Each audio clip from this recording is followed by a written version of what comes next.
Capítulo quinto. Fue necesario partir de la ciudad. Don Santiago había muerto y Fernando debía ir a encargarse de los trabajos de el altar. Don Bernardo, doña Ana María y Bernardo le dijeron adiós con pesar. Los últimos días los había consagrado a despedirse de los compañeros de las reuniones del sótano. Se iba ardiendo en viva fe por las nuevas ideas y ofreciendo ayudar desde su hacienda en todo lo posible. Acompañado por el esclavo que había venido en su busca, salió al paso lento de su mula para ir gozando de una última visión de la ciudad. Las casas bajas, las rejas, las torres llenas del vuelo de las campanas, el ambiente perezoso, el ruido del follaje de los árboles, las gentes que iban y venían sin prisa. Su mirada se desplazaba lenta. La plaza mayor, los conventos, las calles, todas aquellas cosas que lo habían ayudado a descubrir su alma. Desde lo alto de un cerro la vio por última vez, agazapada a lo lejos, a la falda de su montaña azul, un dorado sol tendido sobre los tejados de Bermellón. Picó espuelas y la perdió de vista. Mientras se internaba por los espacios montañosos llenos de vegetación salvaje, hablaba con el esclavo. ¿Qué tal marcha la hacienda? Así, mi amo. Bien. ¿Cómo han arreglado los trabajos? Pues han seguido lo mismo, mi amo. Don Santiago ha dejado todo en manos del mayordomo que hay ahora. ¿Y trabaja bien? Así, mi amo. ¿Quién es? Un mulato. Presentación Campos. Sí, señor. Esa es su gracia. ¿De dónde es? Yo no sé. Debe ser forastero. Llegó un día sin que lo conociera nadie y lo colocó don Santiago. Ajá. ¿Y mi hermana? Pues la niña Inés está buena, mi amo. Dios la guarde. Don Fernando Fonta llegó a lo alto de la colina donde se erigía la casa del altar. Aquello era el reino fabuloso de su infancia. Salieron a recibirlo todos los esclavos, las mujeres, el mayordomo. Su hermana Inés lo esperaba en lo alto de la escalera. La encontraba mujer, con más dulzura y serenidad en el rostro. Los esclavos decían alabanzas e invocaban bendiciones. Unos se le abrazaban a las piernas, otros le besaban las manos. Las mujeres pedían a Dios beneficios para él, y algunos negritos que lo veían por primera vez se ocultaban temblorosos detrás de los mayores. Fernando respondía a todos con frases bondadosas y acogedoras. Rió de las hipérboles con que algunos lo festejaban y ordenó que al día siguiente no se trabajase en celebración de su regreso. El único que había permanecido aparte sin efusiones, duro, áspero, era el mayordomo. Fernando lo observó y no pudo menos que sentir curiosidad. Era un hombre atlético, alto, de hermosa presencia, el pelo crespo, la piel de bronce, vestido con un sencillo traje de tela blanca que hacía resaltar más su resiedumbre. Fernando se le aproximó. ¿Es usted el mayordomo? Sí, señor. Presentación Campos, para servirle. Está bien. Deseo que pueda continuar conmigo como lo estaba con mi padre. Le estrechó la mano y subió la escalinata abrazado a Inés, que lloraba de alegría. Así tornó Fernando Fonta a el altar. Y tornó en buen tiempo, porque tal vez más tarde hubiera tenido que regresar de otro modo. En Caracas pasaron muchas extraordinarias cosas. El 19 de abril de 1810 se destituyó al capitán general Emparan. El 5 de julio de 1811 se proclamó la independencia de la República de los Estados Unidos de Venezuela y comenzó la guerra. Miranda había regresado al país rodeado del prestigio de sus largos años de lucha desesperada. Había sonado la hora para toda aquella juventud que soñaba con las grandes acciones. Hasta el altar llegaban las noticias de los acontecimientos que Fernando seguía con furioso interés. Varias veces estuvo tentado de abandonar los cultivos y enrolarse al servicio de la República, pero las súplicas de Inés eran más poderosas sobre su carácter indeciso que la atracción de sus ideales. Venían malos tiempos. La vida ordenada y fácil de la colonia se había roto. Por primera vez, los criollos sentían el trágico gusto de la guerra. Empezaba el exterminio. Se deshacían los pueblos, emigraban las gentes, se dispersaban los hombres, morían los amigos. Así aquel Antonio Celina, cursante de Derecho, que salió en la expedición del Marqués del Toro contra los realistas de Occidente y quedó en un arenal coreano, José Salguero, el estudiante de medicina que disputaba con Luis, se fue con las fuerzas de Villapol hacia el Orinoco, al sur. En toda la extensión de Venezuela comenzaba el gran incendio de la guerra.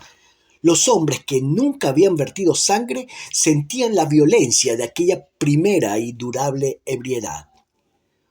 Un espíritu individual, indisciplinado y cruel se despertaba en las almas. En medio de la guerra que comenzaba vino la tragedia de la naturaleza. El jueves santo, 26 de marzo de 1812, a las 4:07 de la tarde, a lo largo del sistema de montañas que va desde la costa hasta los Andes, toda la tierra se sacudió y tembló profundamente. Fue como una ola del mar. Las ciudades quedaron desmoronadas y los hombres bajo las paredes que habían levantado. Largas grietas le abrieron boca al grito de la tierra. Estaban las iglesias repletas de los fieles que iban a conmemorar el suplicio de Jesús, inundadas del gran ruido de la muchedumbre acumulada, y de pronto la conmoción brusca y un gran silencio del cementerio después. Hubo quienes murieron en despoblado por el solo efecto de la vibración de la atmósfera. Ciudades como La Guaira, donde quedó en pie una sola casa. La superficie se limpió de pueblos. Castillo de Barajas arrasado de súbito. Los soldados de la República murieron aplastados dentro de los cuarteles. Y ello pasó justamente el día aniversario del primer acto de desobediencia contra el gobierno español. Y por un curioso capricho, las poblaciones realistas, casi todas apartadas de la línea de las sierras, sufrieron poco daño, en tanto que las republicanas, en su mayoría a la falda de las montañas, fueron totalmente destruidas. El terremoto deshizo los poblados y desequilibró los espíritus. El pueblo, lleno de un monstruoso fanatismo, supersticiosamente interpretó aquellas señales como la prueba de que Dios desaprobaba y castigaba a los rebeldes que se alzaban contra el rey de España. Así lo predicaron los curas sobre las ruinas de las iglesias, mientras la muchedumbre rezaba en voz alta, contrita y empavorecida. Además del castigo eterno, castigo llevan en la tierra. Malditos ellos, malditas sus almas, maldita su descendencia, malditos todos los enemigos del rey. Dios los aplasta como gusanos asquerosos. Sobre los restos de ciudades que fueron hermosas y agradables, solo había cadáveres que se descomponían al sol, gente enloquecida que imploraba a Dios, ladrones y pícaros que se favorecían del desorden y un audaz oficial español, don Domingo de Monteverde, que aprovechando la confusión y el estado desastroso en que quedaron las tropas republicanas, pudo llegar en pocas jornadas y con su ejército cada vez más acrecido desde Coro hasta Valencia. Allí se detuvo. Tenía enfrente al generalísimo Francisco de Miranda, viejo, odiado, desobedecido, con una tropa que no conocía y con la indecisión y la amargura en el alma. Fueron duros días. Fernando Fonta, desde el altar, seguía apasionadamente la suerte de la campaña. Consideraba la posibilidad de entrar en acción, pero la iba postergando indefinidamente. Le hubiera gustado que alguien lo obligara a ir sin poderse negar. Se informaba con los que podían saber noticias, preguntaba, oía opiniones. Un vago escozor le recorría la piel. Empero una vez fue llevado a pensar de manera contraria, sintió miedo y llegó casi a convencerse de la pobreza de su energía. Hablando le dijo Presentación Campos: ¿por qué no se mete en la guerra? Arma los peones y se va para el plomo con Miranda. Se sintió como acusado, al borde de caer. Un gran desasosiego le aceleraba los pulsos. No, la guerra no. El movimiento había alcanzado a todas las almas y ya nadie podía estar indiferente. Se extinguían los amigos. Gaspar Luis, el estudiante de teología, pereció aplastado en una iglesia el día del terremoto. Cuando Fernando lo supo, no pudo evitar el pensamiento de que su alma debía estar satisfecha de haber alcanzado aquel ideal martirio que perseguía ansiosamente como la llave de la gracia divina. Bernardo Lazola, después de la capitulación de Miranda y de la entrada de Monteverde en Caracas, como su nombre figurase en las listas de individuos sospechosos, se había ido a un pueblo que quedaba en las proximidades del altar, desde donde mantenía una continua comunicación con Fernando. La entrada de Monteverde agravó en mucho la situación. Comenzaron las persecuciones y las represalias. Los antiguos compañeros se denunciaban los unos a los otros. Gente sin escrúpulos levantaban largas listas de sospechosos que presentaban al jefe español, quien para restablecer la autoridad castigaba duramente. El antiguo presidente de los Hijos de la Libertad fue denunciado por un sambo a quien no había querido admitir en las reuniones. Se le encarceló. Se le hizo confesar los nombres de otros de los participantes, quienes a su vez fueron perseguidos. Y los derechos del hombre y el precioso ejemplar de Rousseau fueron decomisados y destruidos por peligrosos y por estar comprendidos dentro de la prohibición que no permitía la entrada al país de los libros de romance que tratasen de materias profanas y fabulosas y las historias fingidas. La mayoría de las personas abandonaban sus bienes, enterrando los valores y joyas en un escondrijo, y furtivamente se expatriaban, o con nombres supuestos se perdían por los pueblos del interior. El dolor tallaba la carne de los hombres que habían de transformar la tierra. Había sobrevenido una hora maldita, ya no era posible estar en paz. En el fondo de las almas se multiplicaban monstruosas florestas de pasiones. Se amaba o se odiaba ciegamente.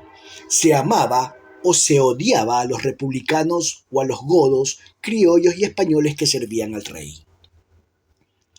Parecía que después de la larga calma de la colonia fuera el momento de un carnaval de locura. Fernando oía la relación de aquellos acontecimientos. Su antiguo entusiasmo se levantaba de nuevo, su fervor surgía, y sin embargo, siempre un obstáculo extraño se interponía entre él y la acción. Deseaba y no podía ir a la acción, pero esperaba algo que él mismo no sabía lo que era, con una terrible impaciencia. Un cuchillo de sombra cegaba las vidas. Carlos Hirón, aquel mozo despreocupado que cantaba hermosas y fáciles canciones, se había incorporado a las tropas patriotas destacadas sobre Occidente. En un tiroteo después del terremoto cayó preso en poder de un destacamento del ejército de Monteverde. Después del terremoto, cuando la gente estaba llenas de incontenible miedo de que Dios acabase de aniquilarlas, mandaba al destacamento un isleño borracho que transmitía sus órdenes a cintarazos a los soldados, unos 30 mozos descalzos y flacos.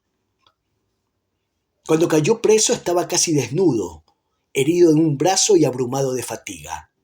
El isleño lo puso en medio de los soldados y lo hizo marchar 5 leguas hasta un pueblo vecino. La marcha, la herida y la fatiga martirizaban terriblemente. En llegando a la explanada donde se asentaba el pueblo, pudieron ver un espectáculo curioso. Todas las casas estaban demolidas. Solo se alzaban montones de materiales, vigas, adobes, tablas, escombros y por entre ellos camas, cajones, colchones, cocinas improvisadas como el campamento de una población nómada. Alrededor de los fogones algunos comían, pero la mayor parte estaba congregada rezando el rosario a grandes voces. Tan pronto como advirtieron el pequeño destacamento, abandonaron sus ocupaciones y vinieron hacia él. Observaban con miradas primitivas al prisionero. Se lo señalaban los unos a los otros y en sus ojos ardía una hostilidad idéntica. Carlos Hirón vio aquella horda que lo cercaba. Hombres y mujeres semidesnudos, sucios, armados de estacas, gritando «¡Muera el insurgente! ¡Mueran los traidores! ¡Bendito sea el Santísimo Sacramento!». Eran manos crispadas, torsos desnudos, ojos rojizos de ira, vociferaciones ensordecedoras. El pobre mozo olvidaba el cansancio y el dolor de la herida ante la jauría feroz que lo rodeaba. «¡Muera el insurgente! ¡Muera!». Algunas mujeres permanecían rezando de rodillas bajo el pleno sol, golpeándose duramente el pecho, la cabellera llena de ceniza. Los soldados impedían que las manos llegaran hasta el prisionero. La voz del isleño dominó todo el griterío. «Bueno, pues, ¿qué quieren? ¿Que lo mate o que no?». Las voces aullaron. «¡Que lo mate! ¡Que lo mate! ¡Que lo mate!». El isleño sonreía divertido y complacido de toda aquella masa que estaba pendiente de sus palabras. «Bueno, pues, ¿cómo quieren ustedes? ¿Que lo mate yo o que lo maten ustedes?». «Nosotros, que lo matemos nosotros». Aún las mujeres que se habían quedado rezando apartadas se acercaron entonces. «Sí, que lo maten, que lo maten, y que vaya al infierno, a la última paila». El isleño sonriente se dirigió a Hirón. «Bueno, ¿y tú qué piensas?». El miedo, la ira, el griterío no le permitieron responder. Solo advertía los alaridos, los ojos, las manos que lo rodeaban ávidamente. «¡Lárguenlo pues, muchachos!», gritó el isleño a los soldados. Los hombres, obedeciendo, empujaron el prisionero en medio de la gente. Entonces ya Hirón no vio más. Eran puños, estacas, piedras que se abatían sobre él. Con las manos cubriendo la cara corría en todas direcciones, tropezando y cayendo. Al comienzo los golpes le producían un dolor insoportable. Después no lo sentía. Era como si cayeran sobre carne muerta. Cayó sobre un montón de piedras. Un ladrillo le dio de plano en la nuca. «¡Muera el insurgente!». Se abrazó a las piernas de alguien. Rechazándolo, un pie lo golpeaba en el pecho. La sangre le corría de todas partes a lo largo del rostro. Por los harapos del traje, por entre los dedos. Era como la cacería de una rata. Hirón gritaba, maldecía, imploraba misericordia.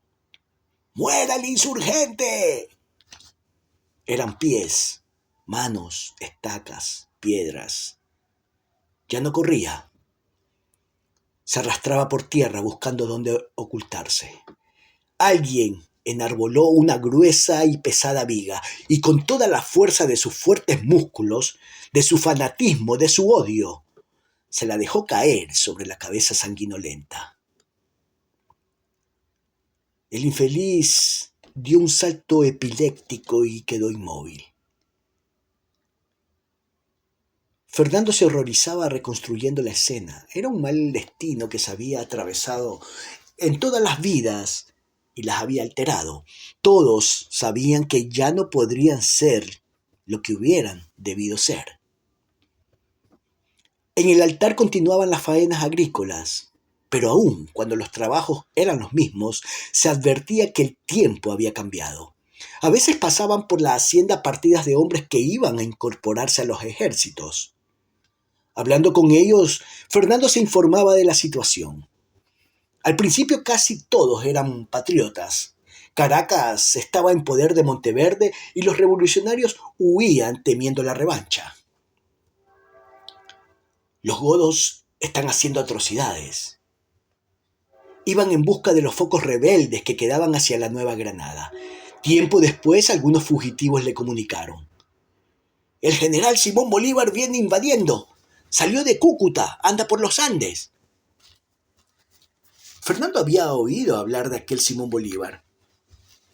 Algunos de sus compañeros de la capital lo habían conocido. Había sido él quien perdió la plaza de Puerto Cabello, siendo coronel del ejército de Miranda. Ahora invadía. ¿Y usted cree que llegue? ¿Quién sabe? Muchos de aquellos hombres que iban a incorporarse a la guerra mostraban un ánimo feroz que desconcertaba a Fernando. Hay que matar a todos los españoles. Mientras no se acabe con todos ellos, no se acabará la guerra. ¿Y los presos? También, a toditos. Las mujeres y los muchachos y los viejos. Eso es una crueldad. ¿Qué crueldad ni qué crueldad? Aquí no estamos jugando. O nosotros acabamos con los godos, o los godos acaban con nosotros. Si el general Miranda hubiera tenido la mano dura, la guerra se habría acabado hace tiempo. Mientras que ahora... Y el que hablaba esbozó un vago gesto de desesperación. ¿Ahora qué? Ahora tiene que haber mucho muerto. Fernando seguía recibiendo noticias de los que pasaban. La campaña de Bolívar venía triunfante. La popularidad de aquel hombre comenzaba a cundir en todas las bocas. Bolívar estaba en la victoria. Bolívar había entrado en Caracas. Ahora pasaban por el altar las partidas de godos fugitivos. No se oían sino historias de la crueldad del ejército vencedor. Bolívar había firmado un decreto de guerra a muerte, guerra sin cuartel. Los insurgentes están matando a todo el mundo. El país se va a volver un cementerio. Al soldado que presente 30 cabezas de españoles lo ascienden a oficial. Es una cosa bárbara. En las poblaciones no queda un alma, todo el mundo está huyendo. Aquellas noticias acongojaban a Fernando, le parecía que todo iba a perecer. El 14 de octubre, en la iglesia de San Francisco en Caracas, Simón Bolívar había sido proclamado libertador de Venezuela. Fernando no lo conocía, pero se lo imaginaba. Aquel hombre mozo y audaz había sido proclamado solemnemente libertador. El libertador. Un hondo estremecimiento le sacudía el cuerpo. Continuaban pasando los grupos de godos, cada cual con una historia más terrible. En las bóvedas de La Guaira, en un solo día, 800 prisioneros habían sido pasados por las armas, con arma blanca para no gastar pólvora. Todo el día duró la degollina. La sangre corría, continua por el desaguadero de la muralla hacia el Mar Verde. En la vida no hay sino o estar arriba o estar abajo, y el que está arriba es el vivo, y el que está abajo es el pendejo. El capitán David sonrió ante tan ruda argumentación. Sentía simpatía por aquel hombre áspero, poco comunicativo. En sus gestos y acciones había seguridad y fuerza. Entonces, Campos, ¿qué piensa usted de esta guerra? Presentación Campos no respondió inmediatamente. Hizo como si se entretuviera apaciguando el caballo, que briosamente se debatía, y al fin habló. Esta es una guerra que va llegando a punto. Ahora que hay ese muertero, ahora es que es guerra. La guerra es para matar gente. ¿Le gustaría a usted la guerra? Respondió evasivamente. Eso depende. Y dando una fuerte palmada en el anca de la bestia, la hizo alzarse vertical como un golpe de agua. El oficial inglés contemplaba las vigorosas evoluciones con arrobamiento. «¡Sígame por aquí!», le gritó Campos galopando. «Lo voy a llevar a un buen pozo». Ambos cabalgaban desde temprano por entre los sembrados de la hacienda. El capitán se había aficionado a la compañía del mayordomo y salía con él todas las mañanas a pasear a caballo. Le hallaba una personalidad curiosa. Fonta, valiéndose de circunloquios, le había hecho ver que no hacía bien en dar confianza a Campos, quien luego podría creerse con derechos a alternar con él de igual a igual. Pero el inglés era despreocupado, desaprensivo y furiosamente igualitario, y además aquel carácter enérgico, tan opuesto al de Fernando, ejercía atracción sobre él. Sabía que Presentación Campos era duro con los esclavos, pero no se sentía capaz de acusarlo. Hallaba como una vaga razón por la cual el fuerte podía señorear al débil. Había llegado prevenido contra él. Y desde el primer encuentro, el aspecto viril y franco lo desarmó. Ahora sentía gusto en su compañía.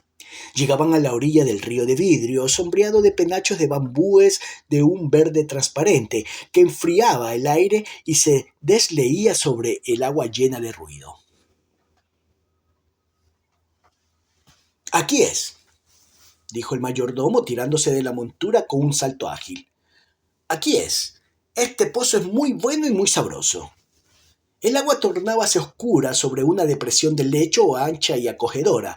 Entre la cal del sol venía de todos los confines como la silenciosa melodía de un mundo que se iba aquietando. El inglés desmontó y comenzó a desvestirse. El viento que venía modelando las siembras entraba por el túnel de bambúes, rizaba el agua y le daba de lleno en el pecho. Sentía un gozo infinito de estar desnudo en medio de la atmósfera salvaje. Las hojas verdes que cortaban la luz, la arena dorada, el rumor del río, algún vuelo inmóvil de pájaro extasiado lo incitaban a compenetrarse con la naturaleza prodigiosa. «Esto vale más que todas las ciudades del mundo». Terminó de desnudarse y se lanzó con ímpetu a la corriente, como un animal sediento. Grandes círculos espumosos asaltaron las orillas. El cuerpo rubio se agitaba locamente dentro del líquido, sacudiéndolo con 1000 contorsiones y piruetas. «¿No le provoca bañarse, Campos?» «No, gracias, yo lo espero». El inglés permaneció en el agua largo tiempo, lleno de satisfacción. «Usted no sabe lo que es esto. Usted es un hombre de la naturaleza, pero yo que vengo de las ciudades corrompidas, yo sí sé lo que vale esto». Terminado el baño, mientras se vestía, continuó conversando. «Usted me es simpático y quiero hacerle un regalo». «No vale la pena. Deje quieto». «No, voy a hacerle un regalo. Le voy a regalar una pistola inglesa muy buena. Con eso se acordará de mí». Al regreso... «Gracias», dijo Presentación Campos, casi con desgana. Al regreso galoparon desde el río hasta la casa sin interrupción. Una vez llegados al pie de la escalera, en medio de los 2 altos chaguaramos, descendió el inglés. «Espéreme, ya vengo». Subió hasta su habitación. Al bajar pasó por delante de Fernando, que escribía en el corredor, y tornó donde lo esperaba el mayordomo. Le alargó la pistola de acero brillante, con incrustaciones de nácar y preciosas tallas en la culata. «Es para usted. Guárdela y acuérdese de quién se la dio». Sin esperar respuesta, con rapidez volvió a subir. Presentación Campos se marchó en silencio, llevando del diestro los caballos y haciendo funcionar el mecanismo del arma ensimismadamente. Cuando el inglés regresaba, Fernando le habló. «¿Qué le pasa?» «No, nada. Que bajé a darle una pistola a Campos». «Ah, le regaló una pistola». Mala cosa, no ha debido hacerlo. Eso le hace subir la pretensión. Yo no lo creo. A usted le parece un hombre bueno, pero a mí no. A mí sí. Yo le confiaría cualquier cosa mía sin ningún temor. En ese instante, doña Inés salió al corredor. ¿De qué hablan? Del mayordomo, dijo con displicencia Fernando. Ah, ¿acaso ha hecho alguna nueva barbaridad? No, agregó el inglés con sorna. Ninguna. Solamente que le regalé una pistola y hablábamos de eso. Doña Inés sonrió y tomó asiento junto a su hermano. Estaba pálida, de una palidez suave y tierna, sobre la que resaltaban más los grandes ojos negros. ¿Quiere usted tocar algo? Suplicó el capitán. Accediendo, se levantó graciosamente, entró en la sala penumbrosa y se sentó frente al clave. Comenzó a tocar un minué tejido de armonías lentas. Fernando interrumpió su lectura. El inglés, reclinado en su sillón, cerró los ojos. La música flotaba en notas sencillas y nítidas, llenas de una gracia fácil que invitaba a recordar lejanas y olvidadas cosas. Terminada la audición, el inglés se aproximó al instrumento. Muchas gracias. Toca usted muy bien. Sonrió con incredulidad. ¿Quiere usted tocar algo más? Comenzó un himno religioso lleno de solemnidad, vibraciones sostenidas como agujas góticas y anchas cadencias buenas para el florecimiento de los coros. Reflejos en las teclas amarillas. ¿Sabe usted? Eso me recuerda a mi Inglaterra. Ella se interrumpió. Los domingos, con los órganos de las iglesias, las gentes cantan himnos así. Buenas gentes. Y después se van a pasar el resto del día a los campos. Campos de hierba menuda, con castillos en las colinas. Van en una gran diligencia de 5 caballos pintada de amarillo. El cochero suena un cuerno. El evocador suspiró. ¡Ay, la vieja y dulce Inglaterra! La señorita amaba las confidencias del inglés nostálgico. Les saboreaba el encanto. Siempre había estado sola en el caserón severo. La habían rodeado gentes indiferentes y graves, y todo lo tierno, lo hondo de su alma no había encontrado cauce. Los únicos hombres que habían conocido era su padre, duro, su hermano, indiferente, su inferior, Presentación Campos, ante quien sentía repugnancia y desprecio, y los esclavos, que no eran ni hombres ni cosas, ni animales. Aquel capitán George David, rubio, esbelto, elegante, que había corrido tanto mundo que para sentarse a la mesa por las noches vestía una casaca de moaré lila con chorrera y bocamangas de encaje, era un ser tan extraordinario como nunca había visto otro. Ella suspiró con él y con femenina curiosidad agregó: ¿Y hay muy lindas damas en Inglaterra? Sí, las hay. Por el Támesis se ven lindos botes cargados de muchachas con trajes alegres, debajo de pequeñas sombrillas. Las riberas están cubiertas de parques verdes, con viejos árboles, buenos para contar cuentos. En Inglaterra hay más hadas que en todo el resto del mundo. Ella rió infantil y complacida. ¿Usted ha leído a Shakespeare? Nunca lo había oído nombrar. Era deliciosamente ignorante. Solo sabía su catecismo y su clave. Movió la cabeza negativamente. No, es lástima.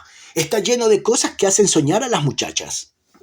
La historia de Titania, la de Miranda, un rostro de mujer delineado por la mano de la naturaleza. Sentía el encanto de aquella conversación, donde tanta ternura había. Nunca había conocido persona semejante. Era dulce como ninguno y al mismo tiempo rudo y fuerte como todos los otros. Como todos los otros, hablaba también de guerra.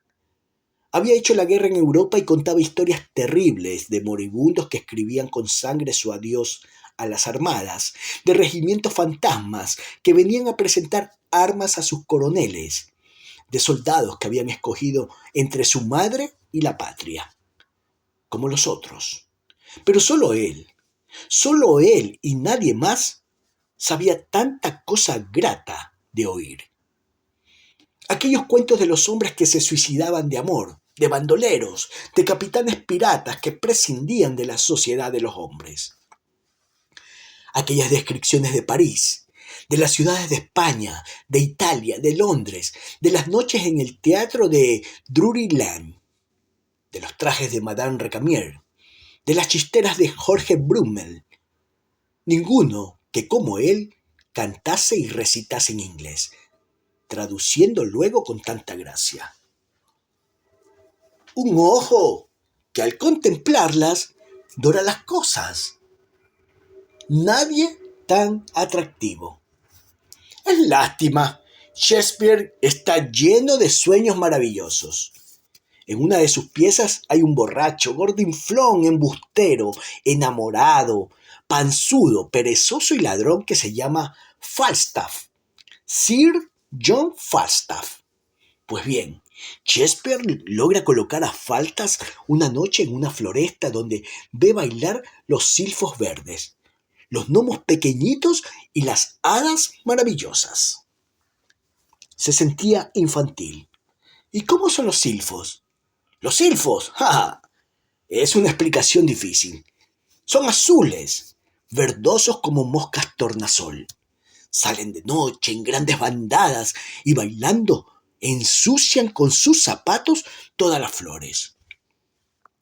Una vez las hormigas le declararon la guerra. Lo seguía con sus grandes ojos hondos, absortos. Un negro apareció en la puerta. «El almuerzo está servido», suspiró, advirtiendo la súbita ruptura del encantamiento que las palabras del inglés habían ido forjando. Fernando entró en la sala. «¿Vamos a comer?» Se pusieron de pie. «Señorita Inés, aprenda el inglés. Y así, si yo algún día regreso a Inglaterra, le mandaré todas las cosas de Shakespeare. Y ya más nunca volverá a sentirse sola». Durante el almuerzo, Fernando y el capitán hablaron. «¿Sabe usted? Acabo de escribirle a Bernardo. Es necesario que me mande noticias sobre el estado de la guerra y su opinión sobre lo que debemos hacer». «Muy bien. Ya tengo tiempo aquí y todavía no se ha resuelto nada. Crea que me angustia no haber podido entrar en acción todavía». «No se preocupe, que tiempo sobra para meternos. Esto no se acabará ni en 2 ni en 3 días». «¿Qué se sabe de nuevo?» «Nada. Lo mismo. Los godos se están haciendo fuertes otra vez. Ahora tienen cogido todo el llano con un tal Boves, que anda haciendo horrores. No sería raro que se volviera a perder la República. Por eso es que es necesario apresurarse. Yo no he venido a otra cosa».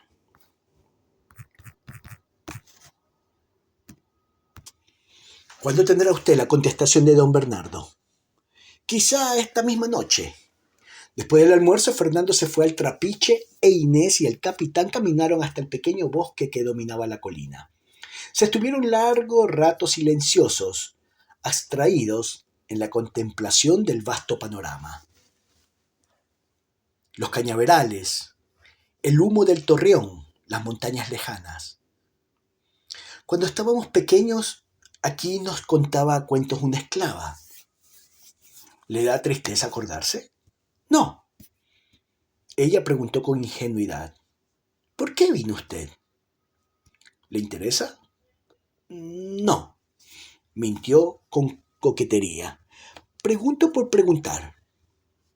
Él suspiró aparatosamente, como todos los hombres de la Europa de su tiempo.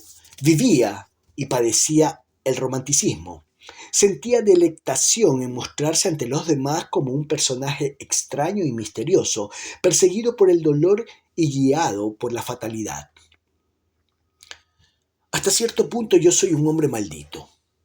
Amo la libertad y voy luchando por ella en el mundo. Algún día en un rincón moriré solo sin tener quien me cierre los ojos.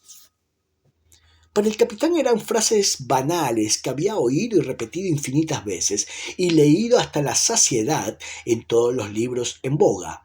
Para ella eran extraordinariamente significantes y nuevas. Casi la provocaban ternura por aquel hombre que se decía maldito y que recorría la tierra en busca de los peligros por el solo amor de la libertad. Mío no tengo sino el dolor. He visto muchas gentes y muchas tierras y no tengo sino el dolor de vivir, el de morir, el de acordarme de las cosas que no veré más nunca. A ella se le insinuaba el deseo de llorar. ¿Sabe usted, señorita Inés, cuáles son las únicas cosas que se han quedado conmigo? ¿Que me acompañan? No. ¿Qué? Las canciones. Las canciones que he ido oyendo por tierras distantes, a una mujer que pasa, en un campamento. Esas se quedan conmigo, se van conmigo. Cuando venía, antes de hacernos a alta mar, el velero atracó unas horas por la noche en un puerto desconocido. Desde la cubierta veía la ciudad mal alumbrada por los faroles. Al poco rato desatracamos. Y de pronto, de no sé dónde, llegó una voz que cantaba una canción cualquiera. Me emocionó, se lo juro. La estuve oyendo mientras nos salíamos al mar hasta que se pudo. Y después, viendo las luces que se escondían todavía, me parecía seguirla oyendo. Cuando ya no vimos más el puerto me sentí desolado. Era sencilla, tonta, pero triste. Me acuerdo un poco. ¿Quiere que se la cante? No, no, no. Estaba emocionada y sabía que si la oía cantar lloraría irremisiblemente. Después de otro rato de silencio. Cuando yo me vaya, cuando ya usted se haya olvidado de este maldito, yo me seguiré acordando de los lindos aires que usted tocaba. Me gustará acordarme. Lo decía como un cumplido y ella lo tomaba profundamente en su sentimiento. Pretextando una excusa se marchó y lo dejó solo. Caminaba rápidamente. Casi huía. Subió a su alcoba y se encerró. Al sentirse sola se abandonó a llorar desesperadamente. Era una emoción desconocida. Lloraba, lloraba y no encontraba alivio. Sentía una profunda necesidad de que alguien viniera a consolarla como los niños, de que la acariciasen y le dijesen cosas tiernas. Alguien no. El capitán David, con sus finas manos cubiertas por el encaje de la bocamanga. Lloraba por él. Estaba solo. Erraba por el mundo al servicio de la libertad. Recordaba las canciones que había oído en los viajes. Deseaba acompañarlo, seguir con él, para no abandonarlo más. Comprendía que junto a él, la vida no sería jamás tediosa, sino plena de un regocijo inextinguible. Quería sufrir por él, ser sacrificada por su amor. Lloraba. Era tan extraordinario con sus patillas rubias de miel nueva, sus casacas lilas, sus pistolas labradas, sus relatos de países fabulosos. Y sin embargo se había de ir un día, lejos, para no regresar nunca. Y cuando estuviera solo recordaría las cosas que ella tocaba en su clave. Las recordaría cuando ya no pudiera oírlas más nunca. Lloraba. Estaba solo y se decía maldito. Ella lo seguiría hasta el fin del mundo, dócilmente, tiernamente. No exigiría más. Sobre la piel, aún más empalidecida, sus ojos grandes estaban llenos de dolor. Por la noche no quiso bajar al comedor. El capitán y Fernando quedaron solos. Había regresado el esclavo enviado a casa de Bernardo la Sola en busca de informes. El candelabro de plata con sus 5 bujías iluminaba el mantel de rico tejido, los platos de dibujos azules y tallaba la sombra de las manos sobre los metales limpios. Servían los esclavos de librea blanca. Bernardo dice que todo está muy bien preparado, que mañana hay una reunión en el pueblo. ¿Quiénes van? Todos los que están comprometidos. En su mayoría son dueños de haciendas de los alrededores. En la reunión mañana se va a decidir el plan que hay que tomar. ¿Con cuántos hombres cuentan? Alrededor de unos 1000. Por el camino se incorporará mucha gente. ¿Y usted cree que sea serio? Yo lo creo. Mañana lo sabremos con seguridad. ¿Usted quiere que le hable con franqueza?, dijo el inglés. Yo no tengo ninguna confianza. Andan hablando y preparando mucho. Ya hace tiempo que debíamos habernos decidido. Mientras más tarde será peor. Fernando estaba satisfecho de haber encontrado a alguien capaz de empujarlo a la acción. Después de la comida, como todas las noches, se fueron a sentar al corredor, charlando a ratos viendo en silencio el campo sombrío. Fernando dio las órdenes necesarias para salir a la mañana siguiente hacia el pueblo vecino. Comentaban las noticias traídas por el esclavo. Un hombre desconocido, Boves, se había levantado en el llano a la cabeza de un numeroso ejército de caballería salvaje en guerra feroz contra las tropas republicanas, torturando y destruyendo como plaga apocalíptica. A Boves lo llaman el diablo. Por donde pasa, mata, roba, incendia. Es como una peste. Es curioso, agregó el capitán. Parece ser prodigiosamente valiente y atrevido. Me gustaría conocerlo. Charlaron aún cierto tiempo, después subieron a dormir. Los esclavos extinguieron las luces y todo quedó silencioso y en la sombra. Arriba, en su cuarto, doña Inés dormía soñando nerviosamente. Lento sueño disparatado por el que cruzaban grandes veleros armados con todas sus velas. En la madrugada se oyó relinchar los caballos. Don Fernando y el capitán David, acompañados de algunos esclavos, cabalgaban en la penumbra lechosa y húmeda hacia el pueblo por la vereda de humo blanco.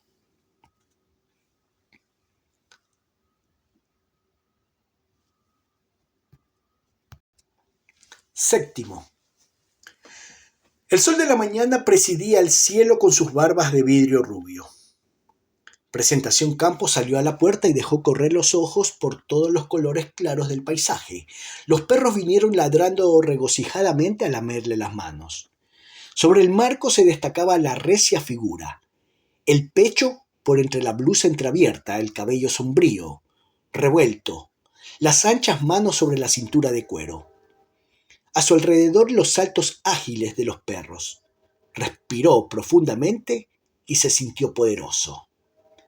Cerca, dos esclavas pilaban maíz con movimientos acompasados. Más allá, un hombre sacaba una soga de una piel de res. Y junto a la acequia otros esclavos bañaban un caballo. El campo estaba lleno de la actividad de las gentes. A lo lejos pasaban grandes carretas arrastradas por bueyes. Comenzó a caminar distraídamente. Los que lo encontraban le saludaban con temeroso respeto. «Buenos días, don Presentación». Las esclavas atareadas, los que bañaban el caballo, inquieto en el agua fría. «Buenos días, señor». Caminaba al borde de las paredes de cal violentamente blancas entre los árboles sobre la fresca hierba recién amanecida. «Buen día». Arrinconado junto a un estribo de la pared, un esclavo dormía. Llegó hasta él marchando de puntillas para despertarlo de una patada.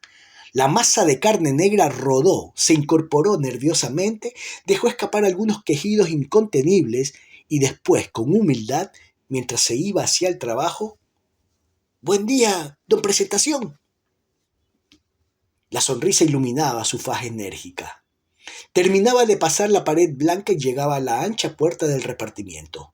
Se detuvo. Adentro era tenebroso, húmedo, repugnante.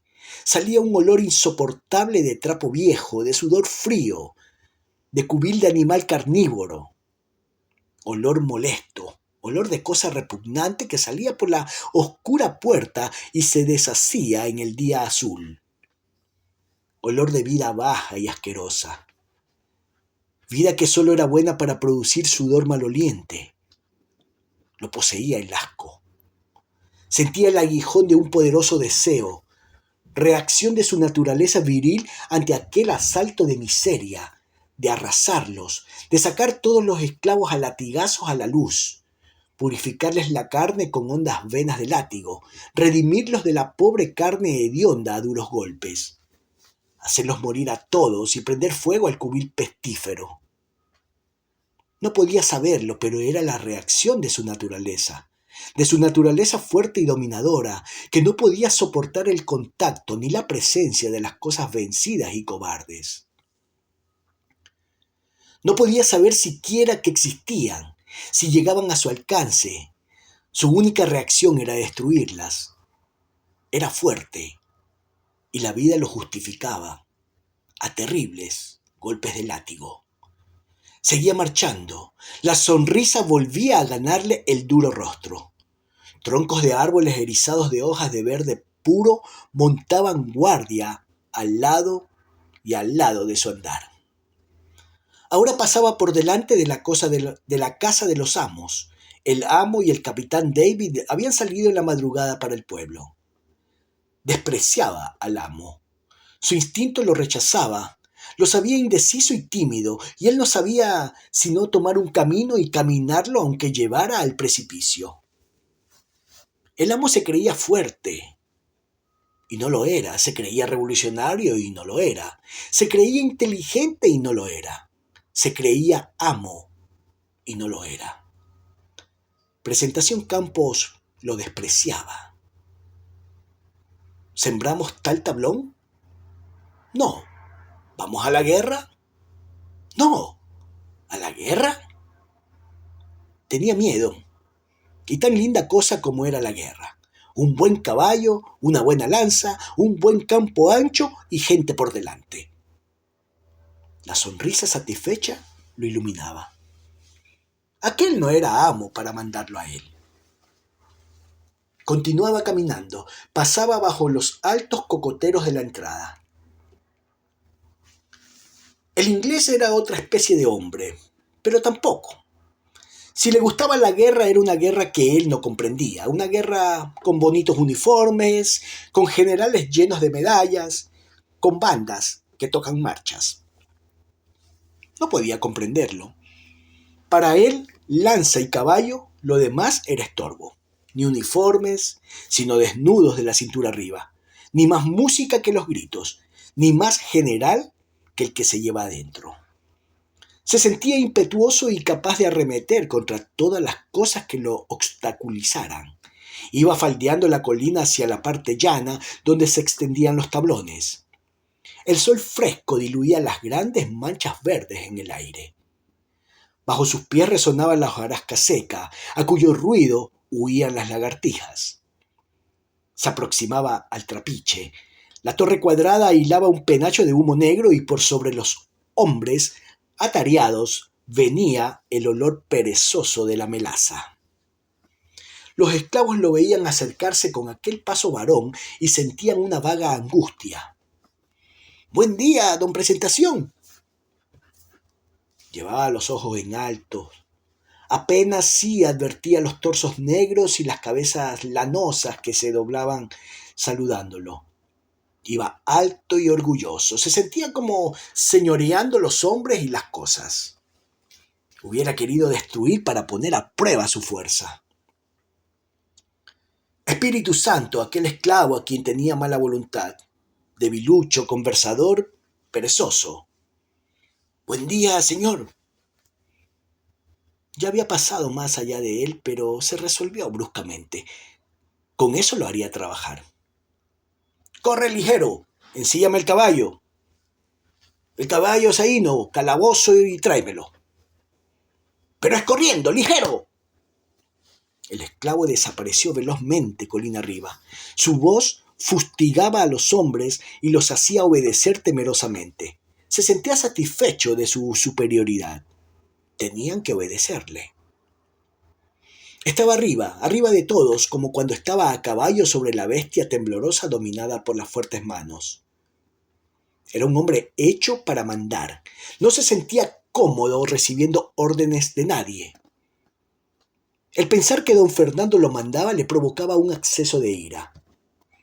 Otra cabeza lanosa que se inclinaba. Buen día, señor. Corra, tráigame agua limpia para beber.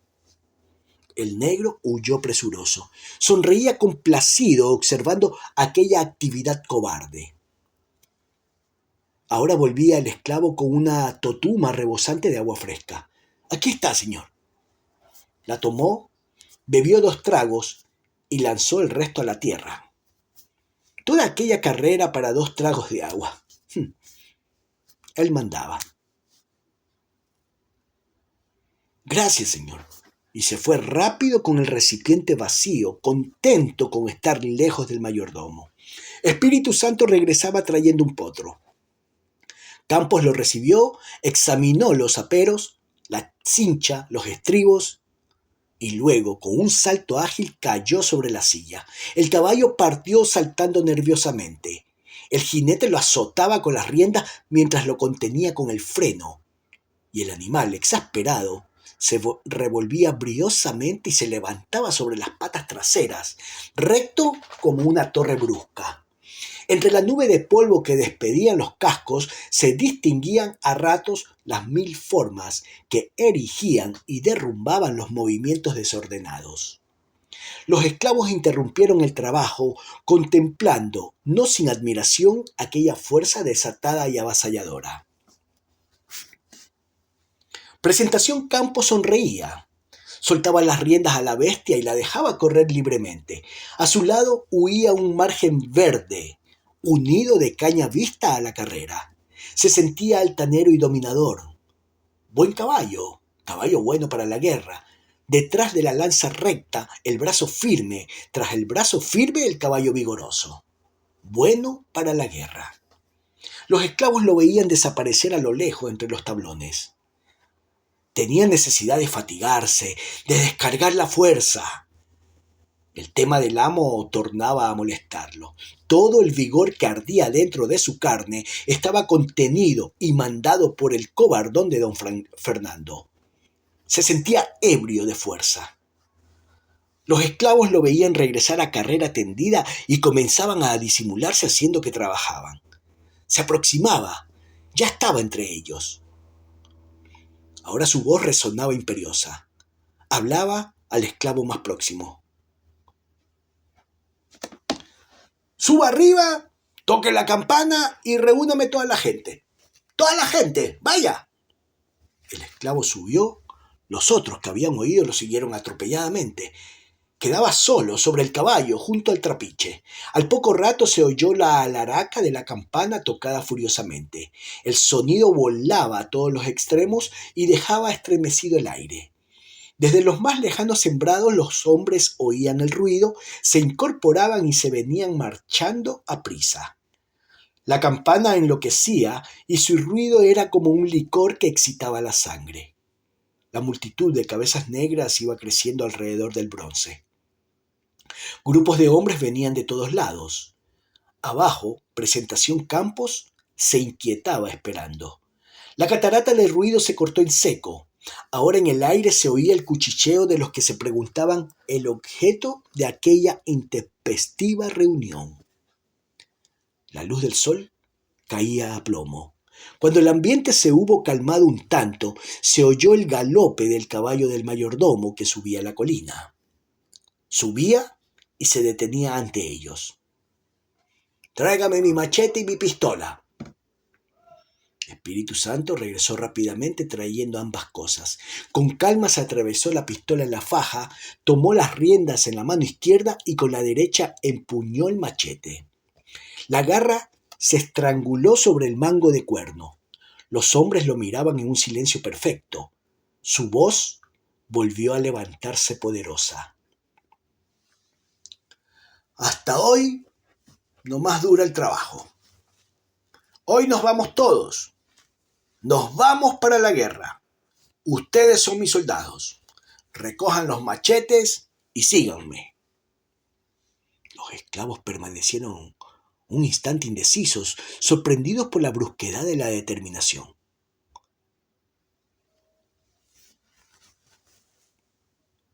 ¡Vamos! ¡A recoger los machetes! Y algunos se preparaban a obedecerle cuando un negro vigoroso se adelantó hacia el mayordomo con aire resuelto. «Usted es el mayordomo, sí, señor, pero no el amo. El amo no está aquí. Usted no tiene derecho a llevarnos de la hacienda de ese modo». Los otros solo vieron el caballo encabritado y el brillo del machete. Después, el esclavo ensangrentado, tendido en tierra, muerto, con un hondo tajo en el cuello. Nadie más vaciló. Apresuradamente iban a buscar las armas y regresaban. Cuando estuvieron reunidos de nuevo, Presentación Campos comenzó a observarlos. Eran 100 hombres que formaban un abigarrado conjunto, medio desnudos, descalzos, apoyados sobre los machetes con cansancio. Algunos fuertes, algunos flacos y enfermos. Los fue escogiendo. «Usted, Pedro, y usted, Ramón, y usted, Natividad, y usted, Cirilo, y usted, Jesús, serán mis oficiales. Yo soy el jefe». Los 5 nombrados, jóvenes y fuertes, se separaron de la aglomeración. «Ustedes son los que mandan a esta gente según las órdenes que yo les dé». Ya los improvisados oficiales comenzaban a ejercer su reciente autoridad a cintarazos sobre las espaldas de los torpes y asustados esclavos, cuando de lo alto de la casa del amo surgió una voz clara y penetrante. «¿Qué hace usted allí, Campos, con esa gente? ¿Quién ha matado a ese hombre?» Era doña Inés, que desde el balcón acababa de sorprender la escena. «No tengo que entregar cuentas ni a usted ni a nadie», respondió. «Pongan en marcha a estos hombres. Síganme». Cuando ella vio que se iba sin hacerle caso, que se llevaba a todos los esclavos, que abandonaba la hacienda con la fuerza de la indignación desesperadamente, comenzó a gritar, a desahogar su ira. «¡Traidor! ¡Asesino! ¡Traidor!». Fue una resolución súbita. Aquella era la hermana del amo, la carne del amo, el grito del amo que lo seguía hostigando aún más allá de su enérgica liberación. El amo todavía. «Espérenme aquí, ya vuelvo». Y los hombres desconcertados lo vieron dirigirse de nuevo velozmente hacia la casa. La furia lo arrastraba. «¡Ladrón! ¡Traidor!». Sentía la necesidad de que aquella voz cesara, de que aquella voz muriera, de que no pudiera oírse más nunca. Desmontó en la escalinata. Era la primera vez que se aventuraba en el interior de la residencia de los amos. Nunca había pasado del primer corredor exterior. Subió con paso decidido, pasó el corredor de aire fresco donde don Fernando leía por las tardes, entró al salón con tapicerías rojas, el clave, los sillones, las miniaturas. «¡Asesino!». Había 2 puertas. Corrió a la de la izquierda. Estaba en el oratorio, ante una virgen oscura con una pequeña luz que parpadeaba. Tiró la puerta con ira y se metió por la de la derecha. Pasó el comedor, la mesa sola, rodeada de los altos sillones de cuero. Un pequeño patio con rosas rojas, pomposas, que daban un olor penetrante. Por contraste, recordó el tugurio de los esclavos. «¡Traidor!». El insulto hervía entre las paredes y le restallaba sobre la sangre acelerada. El grito agresivo bajaba rebotando por la escalera desde lo alto. Arriba estaba doña Inés, más pálida, con los ojos más negros y más grandes, toda sacudida. Iba a alcanzarla, pero se contuvo. Algo le quedaba de inconsciente respeto. Se paró a contemplarla a su sabor. Dejaba reposar la mirada sobre los suaves brazos, la carne del amo. «¡Cobarde!». Ya fuera de sí, se lanzó como un loco escalera arriba. Ella lo vio venir en aquella forma salvaje y retrocedió asustada hacia el interior de la alcoba. Ya no era un hombre, era una energía desatada y destructora. Fue retrocediendo ante él lentamente hasta la pared, junto al lecho. De pie, los brazos en jarra, él la miraba de arriba abajo con los ojos incendiados de odio. Doña Inés se sentía indignada, ofendida y al mismo tiempo indefensa ante aquel bárbaro que ella había considerado siempre como un animal. Un impulso imperioso de sangre la obligaba a insultarlo, a maltratarlo, a hacerle todo el mal que sus manos pudieran. Estaba ante ella, soberbio y enfurecido, la hermana del amo. ¡Esclavo! ¡Traidor! ¿Que te has atrevido a alzarte contra tus naturales dueños! ¡Esclavo cobarde! No pudo contenerse. Se desgarró la blusa hasta desnudarse el pecho y mientras se lo golpeaba con las recias manos, gritó ronco. «Esta no es carne de esclavo, pobre mujer. Yo no soy un esclavo. Yo soy un hombre libre. Yo no soy esclavo de un pendejo como tu hermano. Esta es carne de macho». Desnudo el tórax se fue sobre ella y con un tirón de animal de presa se trajo en sus dedos, crispados desde arriba hasta abajo, medio traje de ella. Después, poseso de una violencia ciega, siguió arrancándole los trapos hasta dejarla completamente desnuda y entonces, con un golpe de su mano pesada que la hizo rodar a tierra, le marcó los 5 dedos sobre una nalga redonda y blanca. Erguido sobre la trabazón de los músculos tensos de todo su cuerpo oscuro y macizo como el bronce, tronó la voz. «Esta es carne libre, como la tuya, carne de macho». Se incorporó y fue a acurrucarse para ocultar su desnudez tras la cama. Se sentía indefensa, entregada a aquella fuerza indomable. Desnuda y vencida, deshecho su orgullo ante él victorioso. Ira y dolor se le mezclaban. Comenzó a llorar desesperadamente. «¡Asesino! ¡Cobarde!». Los sollozos le cortaban la voz.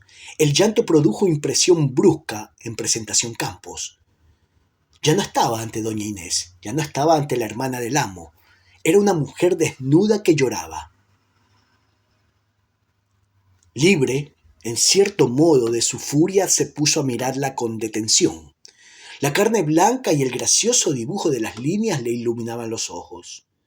Se acercó a ella, la levantó sobre sus brazos y mientras le pegaba y lo arañaba con sus débiles manos, la besó repetidas veces.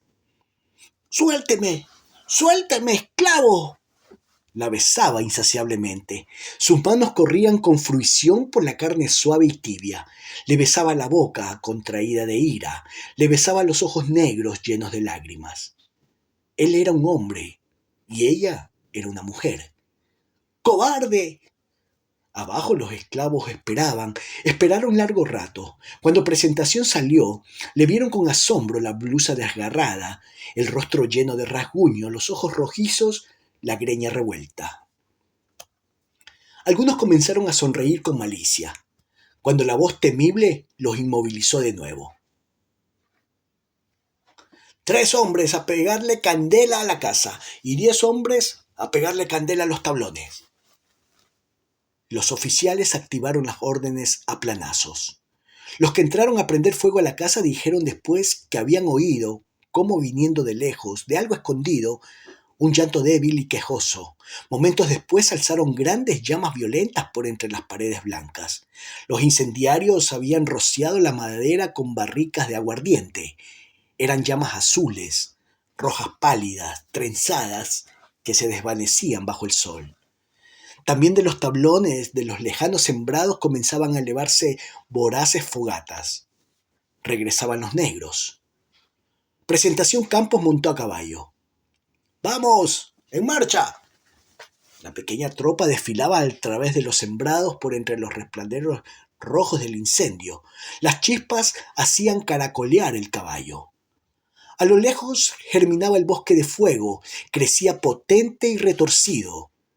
Sobre los bríos de su potro, Presentación Campos tornaba a sonreír satisfecho.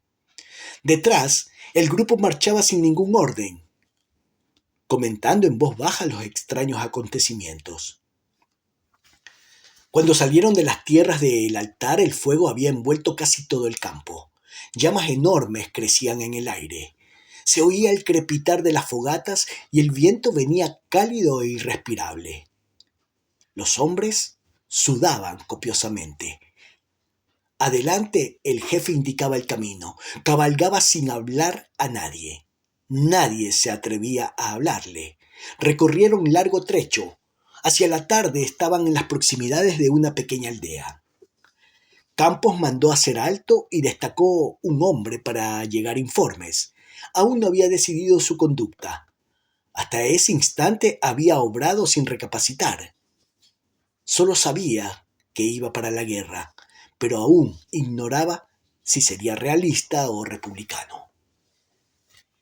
Mientras regresaba el emisario, llamó a uno de sus oficiales. «Mira, Natividad, ven acá». «A la orden, jefe». «¿Qué te parece esta vaina?» «¿Cuál?» «Guau. Esta, de habernos alzado». Natividad temía responder algo que estuviera en desacuerdo con el pensamiento de Campos. Muy bien hecho. ¿Hasta cuándo íbamos a aguantar?» «Ahora estamos arriba, Natividad. Los de abajo que se acomoden».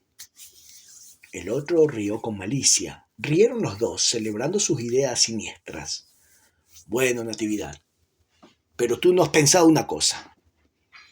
¿De qué lado nos vamos a meter?» «¿Cómo? ¿De qué lado?» «Buah. ¿De qué lado? Si nos hacemos godos o republicanos». Natividad guardó silencio un instante. «Bueno, mi jefe, ¿y qué diferencia hay?» «Mucha». «¿Cómo no? ¿Tú no ves? Los godos tienen bandera colorada y gritan ¡Viva el rey!». «Eso es. Mientras que los insurgentes tienen bandera amarilla y gritan ¡Viva la libertad!». «Ah, caray. ¿Y qué escogemos?». Otro de los oficiales, Cirilo, que había estado oyendo, se aproximó. «Nadie me ha llamado, pero yo voy a meter mi cuchara. Esas son tonterías. ¿Qué nos ofrecen los insurgentes? ¿Libertad? Ya la tenemos». «Eso también es verdad», comentó Natividad. «Y la patria», agregó riendo Presentación Campos. «¿Qué patria ni qué patria de mis tormentos? ¿Qué me ha dado a mí la patria? ¿Qué me ha dado a mí la patria? Eso es para asustar a los muchachos. Si usted me permite, le hago una comparación». «Échala». «Ahí va, pues. A mí eso de la patria me suena lo mismo que eso del amor. Usted no ha visto por ahí, pues, esa gente que se enamora y andan suspiro y no consiguen nada. Pues lo mismo. La patria es puro suspiro. No hay que enamorarse, sino para ajustarle a la mujer». Todos rieron estruendosamente celebrando la comparación. «Ah, hijo de puya este Cirilo. Por mi parte», dijo Natividad, «yo creo una cosa. Los godos tienen mucho tiempo mandando y ya están ricos y buchones. Con ellos se puede conseguir algo. Mientras que los insurgentes están más arrancados que un huérfano. Con esa gente no se consigue sino hambre». A esa razón regresó el hombre destacado para espiar. El pueblo no tenía guarnición. Las gentes eran pocas y desarmadas, y había una pulpería con muchos víveres. Después de oír los informes, Campos se acercó al grueso de su gente. «Bueno, pues muchachos, vamos a ver si es verdad. Ahí está ese pueblo, desarmado y con bastantes cosas. Lo vamos a rodear y entramos al mismo tiempo por todas las calles, gritando mucho y meneando los machetes para asustar a la gente. Bueno, pues, en el nombre de Dios, Se separaron en varios pequeños grupos por distintos caminos en ejecución del plan. Cuando calculó que todo estaba listo, Presentación Campos desembocó por una calle a todo correr y disparó la pistola al aire. Detrás de él y desde todos los lados del pueblo llegaban gritos desaforados. Era un escándalo infernal. Los pobres habitantes corrían a esconderse en las casas, creyéndose víctimas de una invasión furiosa. Se confundían las voces terribles de los asaltantes y las acobardadas de los pobladores. ¡Epa! ¡Viva el general Campos! ¡Virgen del Carmen, sálvanos! ¡Máteme ese hombre! ¡Viva Presentación Campos! ¡Bendito y alabado sea el Santísimo Sacramento! Presentación Campos llegó hasta la plaza, un espacio cuadrado cubierto de hierba con un botalón en medio. Algunos cerdos gruñían echados. Despachó centinelas a todas las salidas e hizo llamar a los vecinos. Las pobres gentes fueron saliendo con cautela y mientras se reunían, observaban con ojo asustadizo el aspecto de los forasteros.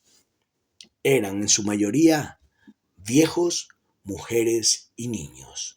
Los mozos ya habían sido reclutados para la guerra. Tenían confusas ideas sobre los acontecimientos del país e ignoraban completamente quiénes pudieran ser sus invasores. Había quienes creían que el jefe de los negros era el general Miranda y otros sospechaban que era Boves en persona, con lo que arreciaba el miedo. Cuando estuvieron completos o lo parecieron, Campos, siempre sobre el caballo, les habló. Señores, yo soy el general Presentación Campos. No vengo a hacerles ningún mal. Eso sí, tengo que organizar mi gente y necesito que me ayuden. Necesito víveres, caballos, plata y gente. ¿Quiénes son aquí los principales? Sin responder, se pusieron a hablar en voz baja, tomaban consejo e imaginaban argucias para defraudarlo. Continuaban sin responder. Campos cambió de tono. Ya veo que por las buenas no se hace nada. Bueno, si no salen ya los principales, me llevo a la fuerza todo lo que hay en el pueblo y le pego candela. Inmediatamente un hombre de pelo blanco se adelantó. No, señor. No es necesario que usted haga eso. Podemos entendernos de otro modo. Nosotros le daremos lo que necesite y usted nos hará el menor daño posible. Convenido, respondió Campos, desmontando de la cabalgadura. Había triunfado. Estaba complacido. Era el primer acto de reconocimiento público de su autoridad. La muchedumbre se disgregaba. El mismo hombre tornó a hablarle. Si quiere, venga conmigo para que se hospede en mi casa. Es la mejor de aquí. Aceptó contento. El otro se puso en marcha adelante conduciéndolo. Al paso se le atravesó una vieja con cara de idiota. Oiga, mijo, ¿ustedes son los insurgentes o los godos? Como él no respondiera, uno de los negros la apartó de un planazo. No se atrevía y preguntona, vieja del diablo. Esa misma tarde, en la casa que Campos organizó como su cuartel general, comenzaron a acumularse los víveres, sacos de caraotas, frijoles y maíz, plátanos, 10 caballos y 5 novillos. Además, entre lo que buenamente le dieron y lo que robaron los soldados, tenían casi 1,000 pesos. Por la noche celebraron el triunfo. En medio de la plaza pusieron pipas de aguardiente a caño libre. Se instalaron un tocador de tambor y un maraquero, y comenzaron interminables golpes de aragua. Prendieron velas, lucían todas las estrellas. Los negros, por instinto, se mostraban tímidos. A algunos la risa les encendía la boca entre la sombra. Otros se aproximaban a las mujeres con torpeza. Pasaban las totumas repletas de caña. El aguardiente los fue cambiando. Comenzaron a bailar, comenzaron a gritar, comenzaron a empujarse y darse la zancadilla con las parejas. Conforme iba corriendo el alcohol, el entusiasmo de los bailarines subía. Los sabía que se estaban una hora íntegra dando vertiginosas vueltas. Otros tomaban en vilo las hembras y las agitaban en el aire como un trapo. Bailaban los niños y los viejos. Entre el tumulto se oía a ratos el sonido seco del tambor golpeado con los puños. ¡Viva Presentación Campos! La noche palidecía. Poco a poco fueron cayendo vencidos por la borrachera. En la penumbra se adivinaban las formas de los cuerpos entremezclados. Cuando vino la mañana, yacían sobre la hierba como cadáveres. Al mediodía Campos organizó de nuevo la marcha. Reclutó los mozos servibles que aún quedaban en el pueblo y llevaba una reserva de machetes y 3 fusiles viejos. Adelante iban la impedimenta, el ganado y unas bestias con la carga. Ahora iban a caballo los oficiales y algunos de los soldados. En medio, los otros marchando desordenadamente sin disciplina en tropel. De nuevo el campo abierto. Iban alegres, se sentían libres y fuertes.